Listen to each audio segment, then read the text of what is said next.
Hello and welcome once again to the channel on TechWorks. Today we are going to discuss PSW, that is Program Status Word, which relates to our microcontrollers. Before we begin, I request you to please subscribe the channel and like the hit button so that you can get the notification at the earliest. So the topic for today is PSW, that is Program Status Word, and Special Function Registers.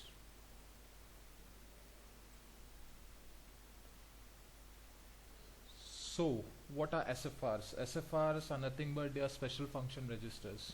In our 8051 microcontroller, there are almost 22 SFRs which serve different purpose, which relate to arithmetic and logical operation, which relate to our serial communication, memory storage, sequencing, timing and control operations, and much more.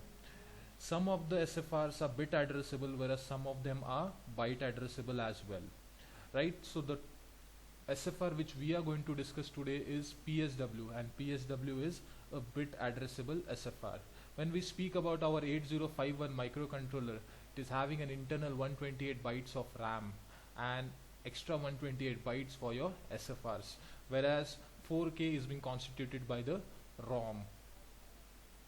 So PSW, what is PSW? PSW is nothing but it is a program status word.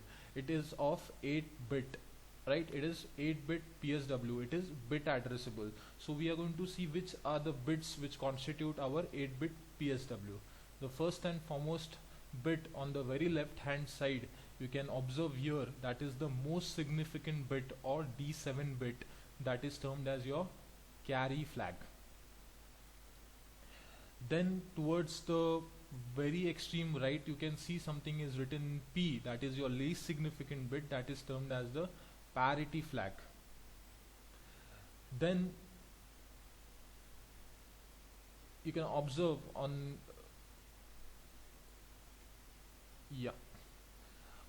on the very extreme right, once again I repeat, this is your parity flag, that is your least significant bit D0. When I move towards the left, there are two flags, F1 and similar flag for D5, that is F0. These relate to our user defined flags which are available to the user for their general purpose. Then we'll move to the next bit, that is your D2 bit, that is OV. OV stands for overflow flag. What is the function of overflow and how is it going to be set or cleared? We'll study it in the coming slides. Further, we have two bits that constitute our RS0 and RS1. The purpose behind using this two bits is for selection of our register banks. We know there are 4 register banks in your 8051, bank 0, bank 1, bank 2 and bank 3. How are these banks going to be selected? We'll try and discuss that as well. Then, as I mentioned in earlier, there is F0. F0 bit is your general purpose flag which the user can use, and the second last bit, that is D6 bit, is the auxiliary carry flag, AC, and the last bit, most significant bit on the very left hand side, D7, is your carry flag. So so that's the register bank selection 2 bits, RS0 and RS1. Now the 8051 has a flag register to indicate certain arithmetic conditions which happen during the process. It has to show the status of certain operations, and for that specific purpose we make use of the program status word. So what is PSW? The program status word, PSW, is nothing but it is program status word. It is a 8-bit register. It is a type of, it is one of the SFRs out of the 22 SFRs. And one thing which you always have to remember is PSW is bit addressable, right? Apart from the most of the SFRs which you find in your 8051, like the accumulator or the B register or the 4 ports which are there from port 0 to port 3, the interrupt priority and the interrupt enable registers, the PCON, SCON, SBUF, DPTR, timer control registers, PSW is one of the SFRs you will find. PSW register, as I mentioned previously, it is a 8-bit wide register, and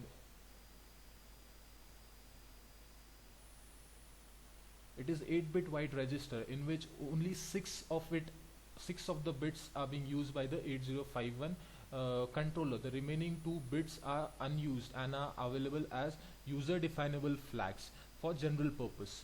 The remaining 2 unused flags, as I mentioned, are for users. So the 6 bits, out of the 6 bits, the 4 of the flags are conditional flags, like they are going to be set depending upon a particular condition. These conditional flags indicate some conditions that result after an instruction was executed. That is like an arithmetic or a kind of logical instruction which is being executed. After that, they are going to show you the status of the result. Right? These 4 conditional flags are what? They are carry flag, they are auxiliary carry flag, they are parity, and they are overflow flag.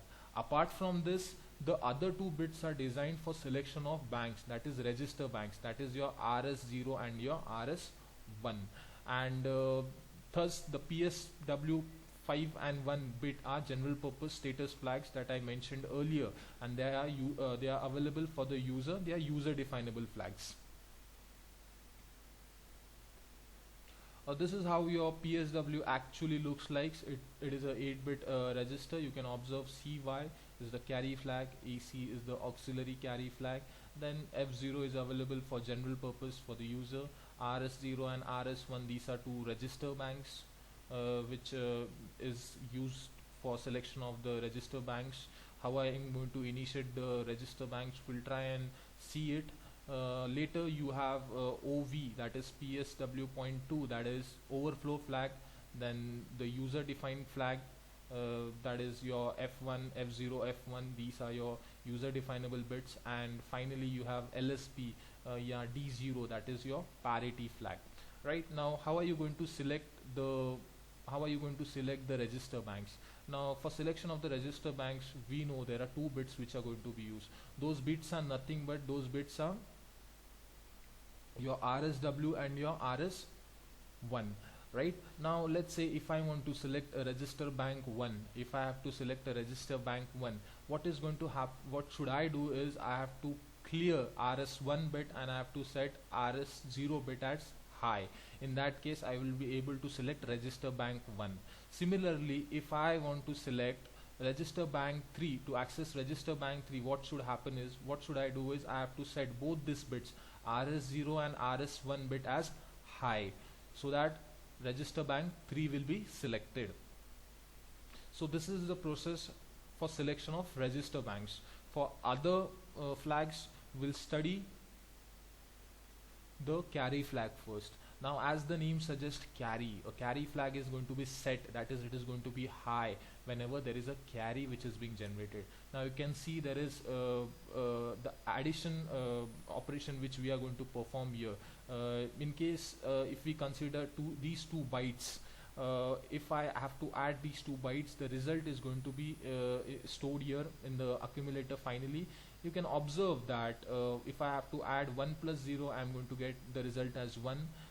Further, 1 plus 0 is 1, 0 plus 0 here again is going to give me 0, and if I have to add this now, 1 plus 1, that is going to give me 0, but a carry is being generated here and that carry is being initiated. That means a carry here is being initiated. Then 1 plus 1 is again going to be 0, a carry here 1, then 1 plus 1 is 0, but 1 is here and you carry over that 1 here, so 1 here, 1 plus 1, 0 and carry 1. So you can see that 1 plus 1 is again going to yield you 0 and a carry is being initiated. So always remember, when a carry is being generated, a carry flag is set when there is a carry out of the 7th bit, when there is a carry out of the 7th bit of the result due to certain arithmetic and logical operation. So always remember, the carry flag is going to be set when a carry is being generated, a carry is being initiated by certain arithmetic instruction. Now you can see auxiliary carry flag. Now, although the name suggests it's related to carry, you can observe that auxiliary carry flag or the auxiliary carry bit is set during an addition or subtraction if there is a carry from D3 to D4 bit. Like you can observe here, this is your D3 bit and this is your D4 bit. Now what is going to happen? 1 plus 1 is 0, but what you are going to do, there's a carry being generated here from D3. This is your D3 bit. This is your D3 bit. From D3 bit to D4 bit, a carry is being generated. So whenever a carry is generated from D3 to D4 bit, the auxiliary carry flag is going to be set. It is going to be high, or it can be, or else it is going to be cleared. Parity flag. Now what does parity flag show? It reflects the number of ones in the accumulator register. Now you can observe, this is the status of your accumulator. If you can see the number of ones you have to count here, the number of ones in the accumulator are 1, 2 and 3. Now there are three ones in the accumulator. Now 3 is a odd number. In case there are odd number of ones, the parity flag is going to be set, and in case there are even number of ones in the accumulator, then the parity flag is going to be clear, or it is going to be 0. This is going to give you an indication of your parity flag. This is going to give you an indication of your number of ones in the accumulator. So this constitutes your parity flag. Finally, we have the overflow flag. Now what is the overflow flag? As the name suggests, a result of an arithmetic operation doesn't fit in that 8-bit structure, it's going to pop out, right? If you can see a carry is being generated of the D7 bit, right? The result of an arithmetic operation, that may be addition, that may be subtraction, that may be multiplication or division, there is a carry which is being generated out of the bit 7 and not of bit 6. Therefore the overflow flag will be set along with the carry flag. You can observe the result, you can observe here the output here is the carry being generated here. The result cannot be accumulated in that 8-bit accumulator structure, hence the overflow flag is set. So this is in specific about your PSW, that is your program status word. It is one of the SFRs again, which is bit addressable, and it is going to show status of certain arithmetic and logical operations. So that's it for this presentation on PSW. Thank you. Please do like and subscribe the channel for more videos, technical videos. Thank you.